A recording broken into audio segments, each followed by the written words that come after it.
I wanted to sit down and just like, we have amazing conversation in here anyway. We're just like, when we're not making music. So I thought, why don't we just like whack a camera on and reason? It feels like youth violence is at all-time high. Last year in England and Wales, 5% of teenagers carried a weapon, 20% reported a victim of violence, and over 2/3 have feared of violence. Ciaran Thapar, a friend of mine, wrote an incredible book that changed my trajectory and lens on the whole situation with some sort of resolution.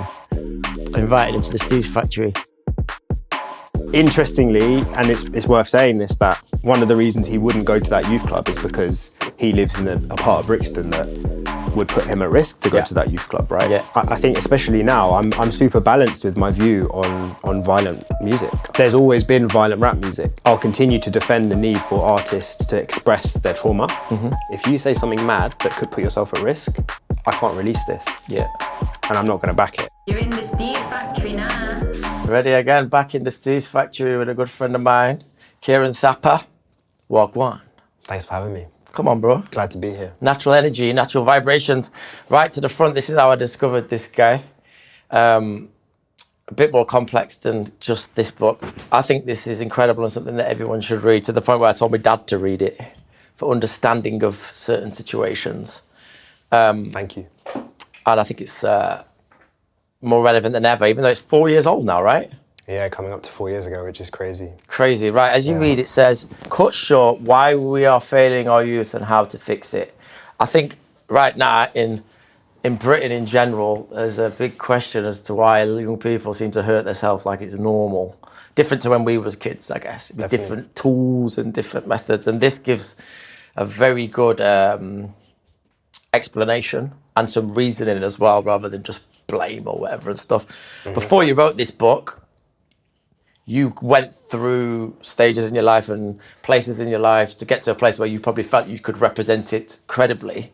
So where did your journey start to get to this book and be able to give explanation to why we are today with youth culture? So I'd always kind of, since I was a teenager, I wrote a diary. Right.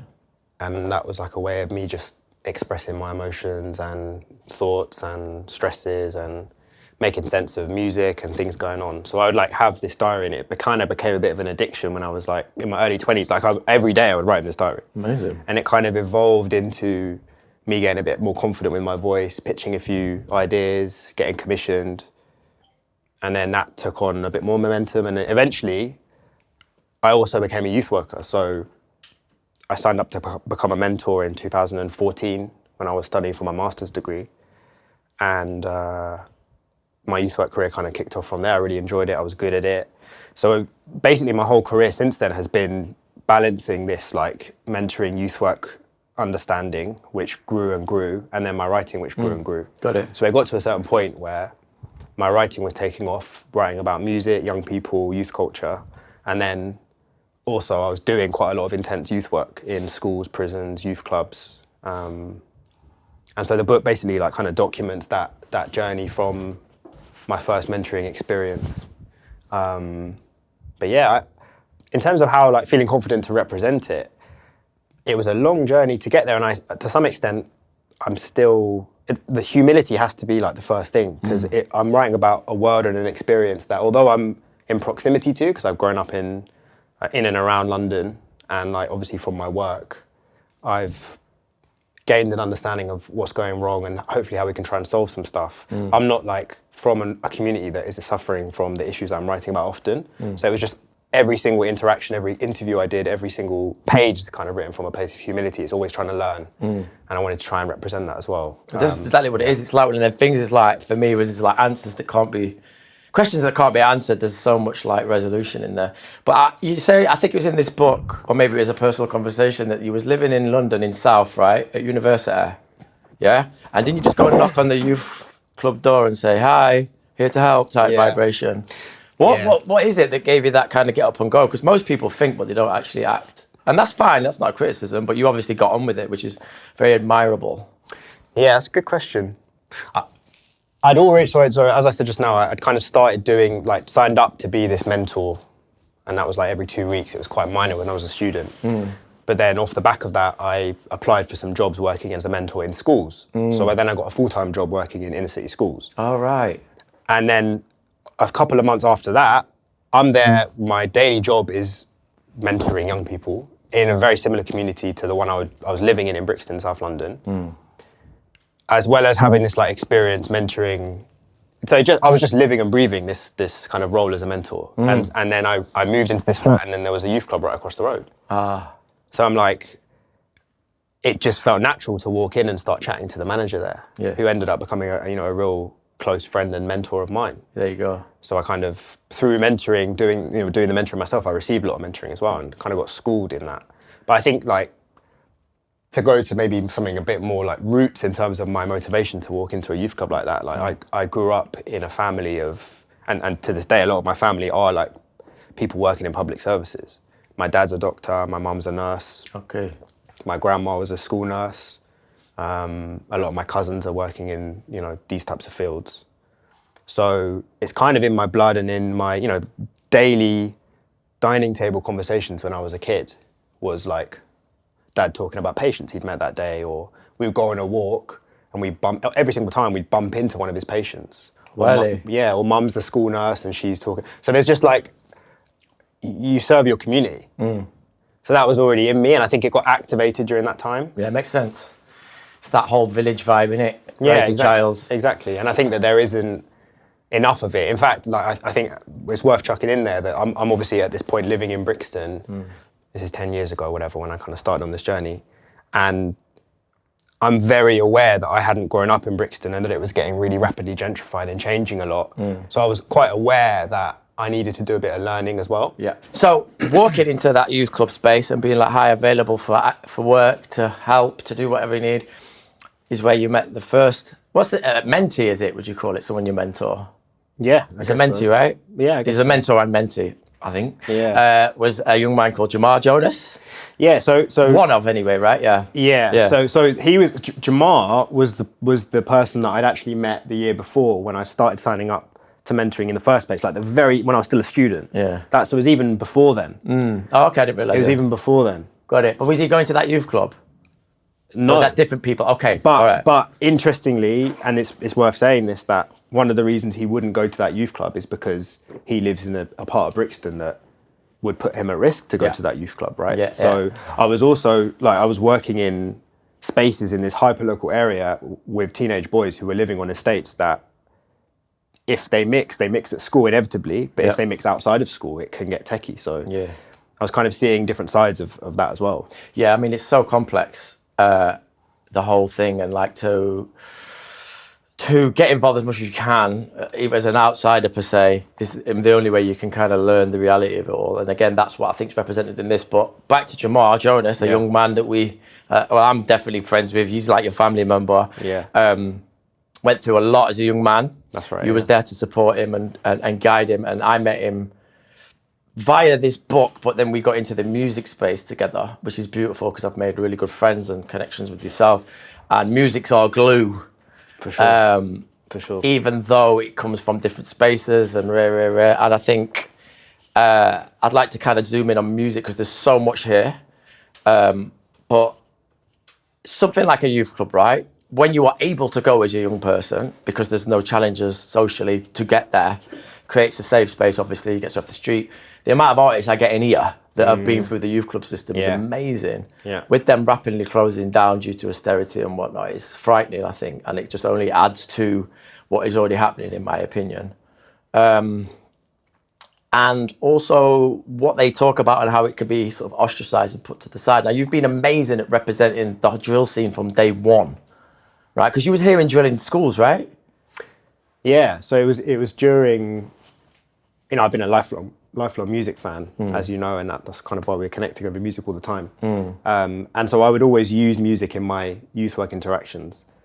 And obviously, I'm not just saying and suggesting music, I'm trying to hear what's being played. Yeah. So I would walk down the school corridor and I'd hear the, And this was like what, 2015, right, 16, South London original drill style. Yeah. And the youth club, the youth club that I was volunteering at, this is in the middle of that early scene. And a lot of the people that were making that music, early music, their younger brothers and younger cousins were the ones in my sessions. Right. And they're playing it and they're talking about it. And it gave me a very organic and intricate view on the music early. It actually had a real lived role in the community as like a representation of what they were going through. Yeah. Which is why from early I was always keen to try and understand it and use it in my youth work basically. So yeah, it was early from. But also you used it in your work, but then you used it in your writing and media career by interviewing some of the biggest, if not the biggest, artists from that scene, innit? Yeah. From Digga D. Who else you interviewed on mainstream platform, like from that world? Obviously you did Nines, which is... Yeah, so I did Nines' first interview. I did Digga D's first interview.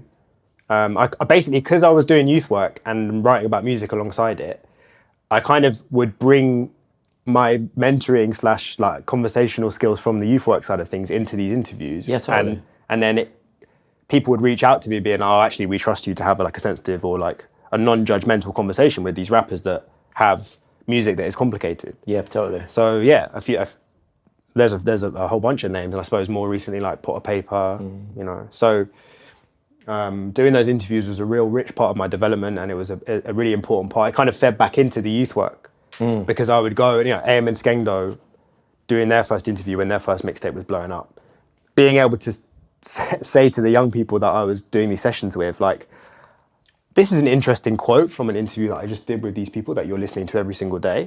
And they're listening to me, They respect you now. Exactly. Yeah. Good use of word. Complicated music. So true. There's so much nuance to expression from certain areas, and a lot of the time they will judge or whatever, try and shut down off like certain lyrics and that. And I've always really respected your zoomed out approach and tried to then almost like remix it for people that don't understand it in terms of like lyrically into almost a government or academic space. So a man might say something that to someone who doesn't understand sounds so aggressive, and rightly so, it is aggressive because of where they're coming from, but you can then translate it to say someone in House of Commons and say that's why it's relevant. It's a mad one, in it, because we have people from a certain space and area that have been neglected so badly. Naturally, that kind of area creates atmosphere where they act in a certain way, and then they express it on a tune, and then they're the bad people. Yeah. And you've always been amazing at kind of taking that and explaining why they are the bad people, right? And how you kind of, they're not the root of the issue. Now, the censorship in music has kind of existed, I guess, like, they're so solid, they would shut down the raves. I remember that. NWA in the States was like, Ice-T with Cop Killer, all these things. But the drill thing, to me, from an outsider, felt very aggressively like ostracized by the media and by mainstream platforms. Yeah. And you had a hand at kind of starting to defending that.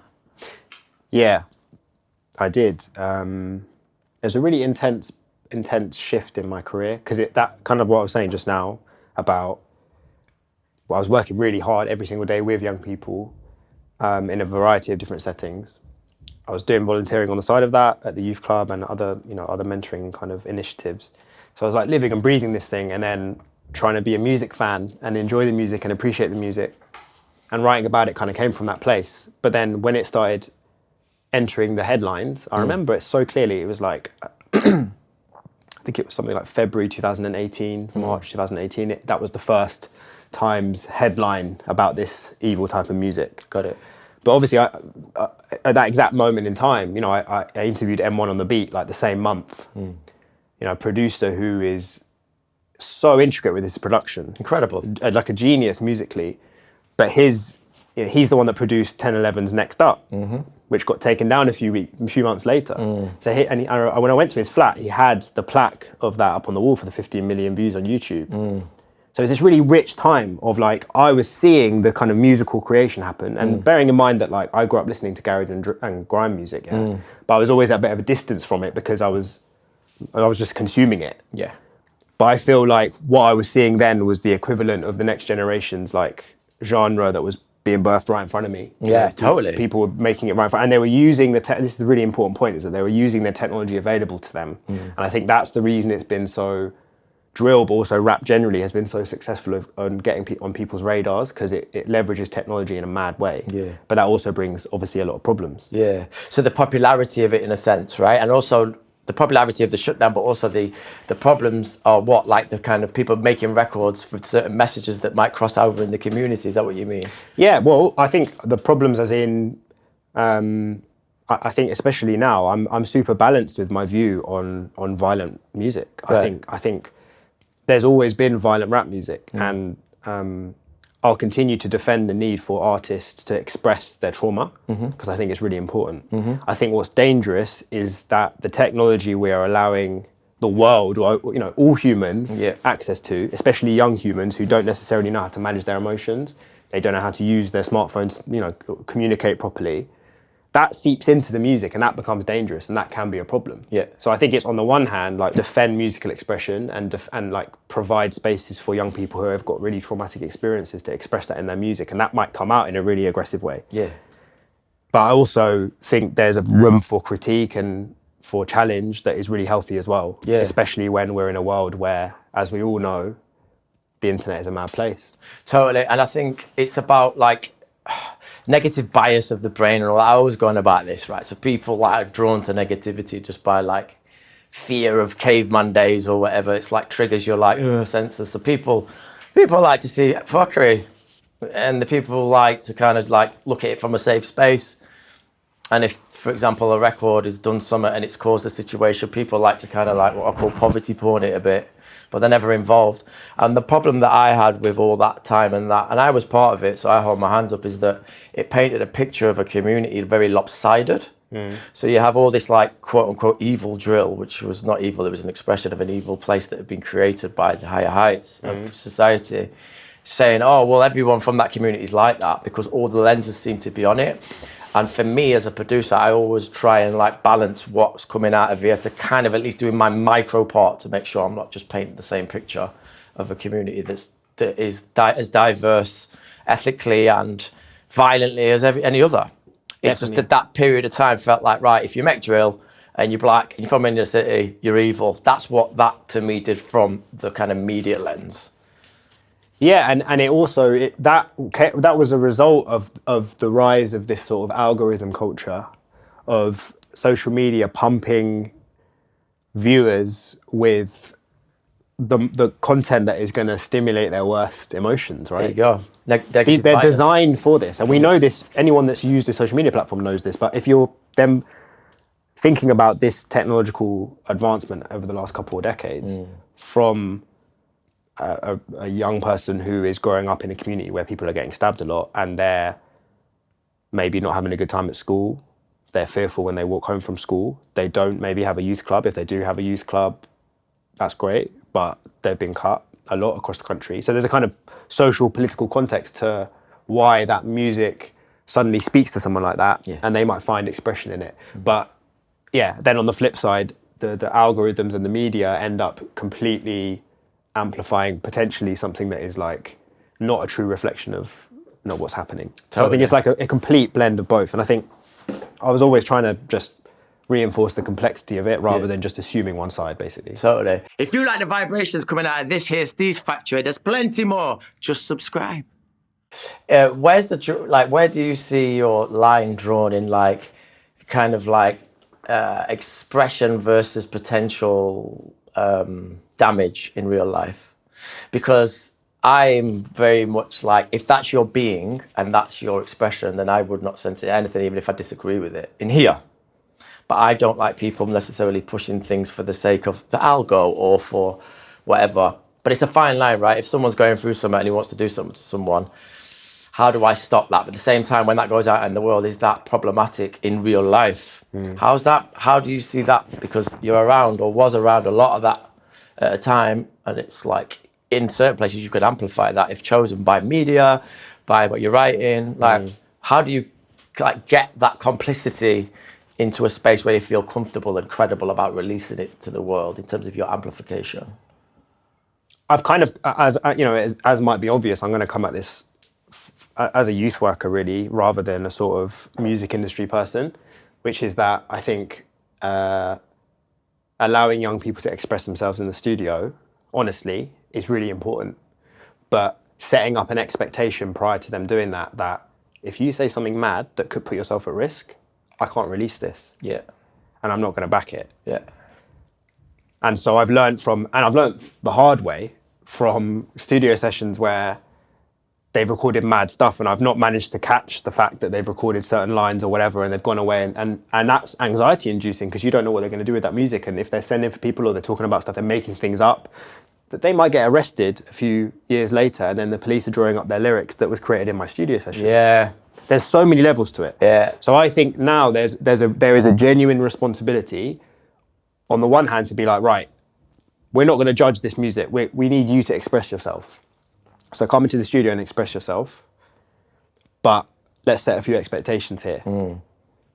And I can't pump this music out there if you're going to say certain things. Yeah. And there's smart ways of articulating your reality.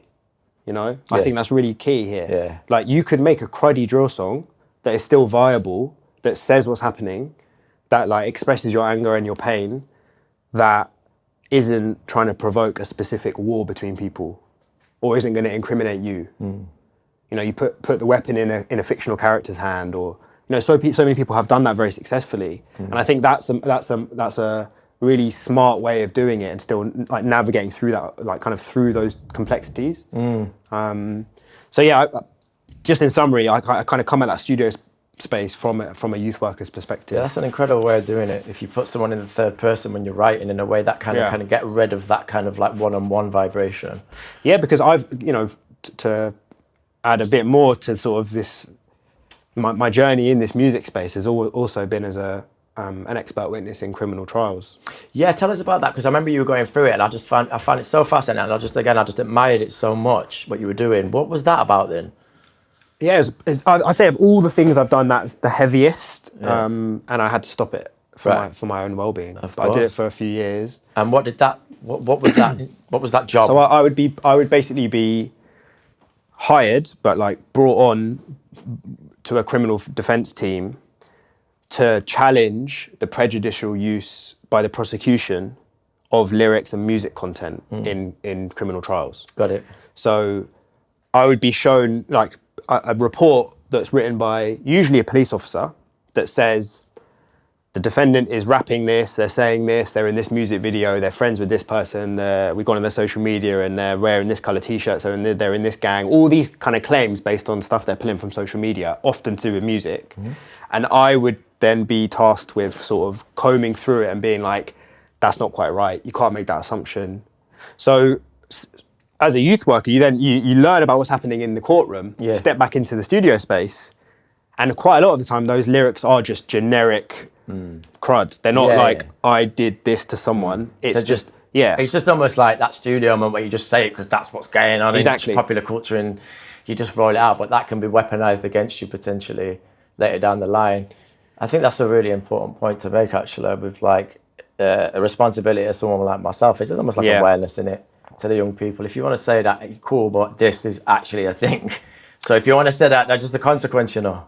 Exactly, and I think especially with that 18, you know, if they're under 18, at that point, you're right, you're responsible. I think if they're over 18, you can give guidance. Yeah, it's different. Yeah. But I was always usually coming at this from working with that slightly younger age group. You know? So you're really responsible for what's exiting that studio space. Well, in a sense, that's better because then you have to actually call it rather than advise in that sense. So, yeah, fascinating. It's funny because this week a band that I worked with and made the album in here, Kneecap, have had a similar thing with their whole expression of art, where they basically their whole being is, you know, I guess like stating things they believe loudly and proudly on record and on stage.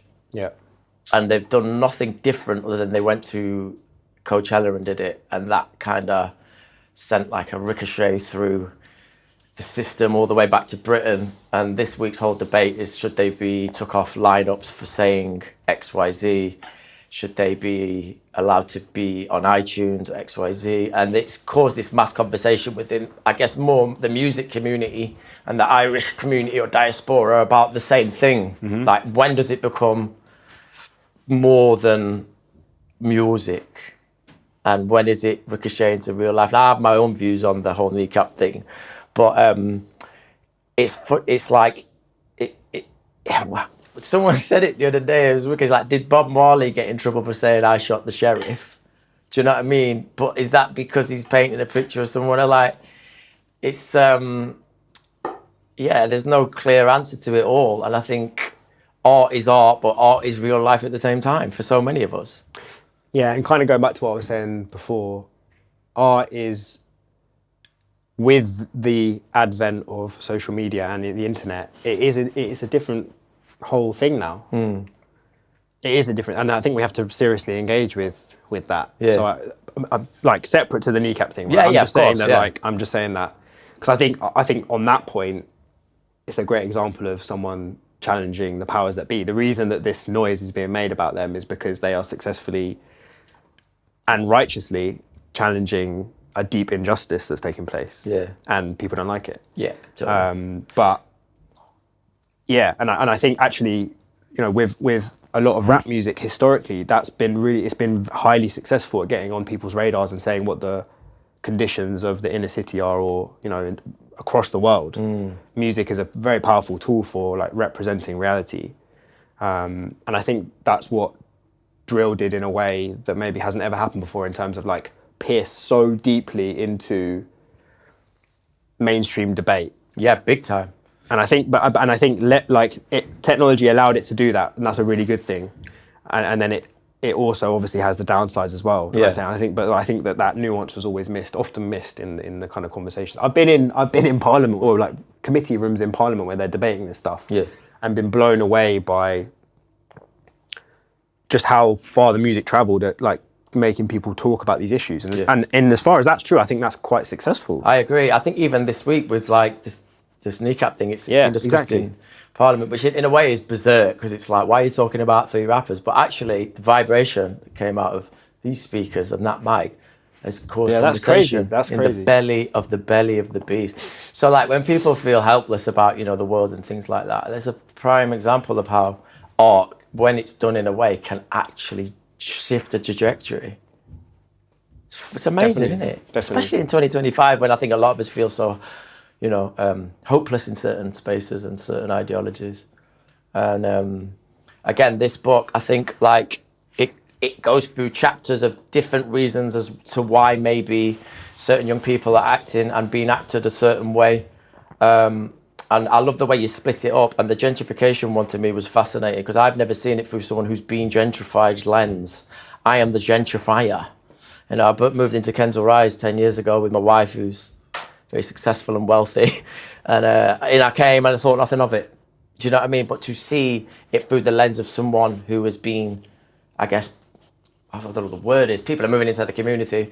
And actually I had a beautiful walk with Jamar around Brixton one night, and he was showing the area, which he's grown up, his changes, and he said his friends don't go in there. And all these different layers of like how you make to feel unwelcome on your own doorstep. Yeah. The social media aspect we've touched on, the music, the schooling into prison. There's so many layers to this book. I think, again, I just recommend everyone to give it a look, because it answers questions we're all confused about. This is 4 years old now, which is crazy, because I felt like I'd read it yesterday. Yeah. 2025, what are you up to? What's your role? Because you strike me as someone who's always going to be on the front line of change, progression, commentary, but I know you're doing different things now. What's going on? Yeah, so now I'm, I had that journey for a decade of being a youth worker and writing a lot about the issues that I was seeing and working on. I've kind of taken those experiences and tried to slow down and zoom out, and I now work at an organisation called the Youth Endowment Fund. So we're a charity that funds, promotes and researches interventions for violence across England and Wales. And my job, I'm Director of Communications and Public Affairs, so I'm in charge of our storytelling and like political influencing. So trying to change policy, trying to get stories out there that represent what's happening, but also try to raise awareness about intervention. So how do you prevent violence in a school? How do you do it in a prison? How can you better arm a youth worker, a police officer, a teacher, parents, on a day-to-day basis, how they can change things? It's less front line, but it's like, I guess, change in a different way. I think it's probably more powerful. Yeah, it's just different. I suppose I'm in my and getting up to mid-30s now, as opposed to like when I started as a youth worker, I was 23, and I could still vibe with teenagers in a way where I can see the world kind of similar through a similar lens that you're seeing it in, and relate on that level, musically, youth culture, etc. But with the success of the book and just some of the experiences I've had, I kind of took the decision that like, let me try and get into one of these big organisations and change things from the inside. That's basically what I've tried to do. We recently launched a podcast called the Safe Podcast. Yeah, it's brilliant, by the way. The Safe Podcast, yeah? And that's led by you as like the presenter, right? And you're getting different people so I'm in that seat, and the person the person in this seat is someone who has a track record of preventing violence in some way. Okay, brilliant. You know, an expert on So we're recording more and more of those episodes soon. But the idea is trying to make it really accessible to people. I think that often in like policy spaces with this stuff, or even like academic spaces, you know, and this is I've tried to be frontline and dealing with real people all the time as much as possible. But also I think it is important to try and drive change from these back rooms that are like defining what people read and think. I mean, me personally, I think that's the biggest task.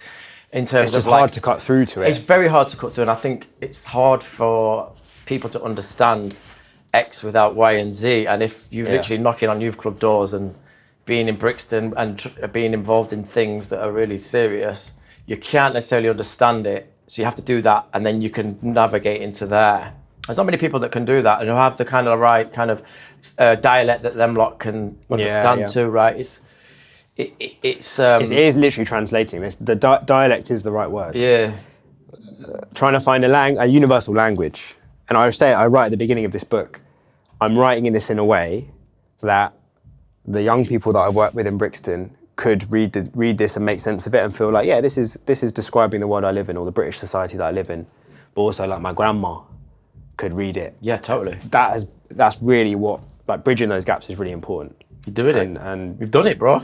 Yeah. No, you are. I'm trying to do it. I respect you so much, man. Thank you. Big up, bro. And the young man who's in this book, Jamal Jonas, aka Ripper, wicked artist, worked with me, obviously. He did a quick shell in here, and he's had a very traumatic background, but through people like yourself, has flourished into this most beautiful human. Yeah. Good friend of ours, hilarious guy. Hilarious. Sick artist too. Yeah. And he did a quick shell in here, and I think we should end on the quick shell. And I think it's important when you listen to this quick shell to notice what he's saying and how he's articulating it. And without people like Ciaran, he might not be doing this, but he would probably not be expressing the way he is. So I'll leave this with to say, without mentorship, without funds being put in the right place, without a village raising a child, we're snookered. So thank you to Ciaran. Thank you to Cut Short. Go buy that if you're struggling and you don't know what's going on in the world. That's a great example. And over to the quick shell from Ripper. Artist by definition, Andy Warhol upon the rhythm, trying to make my art pop, that's the vision T. Threw me the canvas, now I'm applying my ink with precision, trying to paint some pictures with my lyrics whilst trying to be the change where I'm living, free my people from these systematic prisons, show the youngers that the hood isn't the limit. I know it isn't easy, believe me, trying to unite corrupted minds in this world of division, but you can't conquer my ambition or kill my spirit. There's always a way and I stay willing, word to put a paper, I thank the fans for waiting, and EP's coming 2025, God willing. But for now, I stay on the ground doing the work to change the narratives. When the young people are outside putting in work, scared of a sentence. Don't give a dash, they'll cut you first. And that's another day in the streets, office, not we work. Still me and the team work with a quote unquote bad breeze, trying to save them from themselves for euthanasia like some bad breeze. Promise they ain't bad peeps, molded of misinfo. I'm trying to help them reshape and shine like a Van Cleef where I come from. Arms for strength, are they strong? Well, because with immature youths, that's what I call dumbbells. I hope this all fits well. Had to come true real quick for the quick show. Ripper. You're in the Steeze Factory now.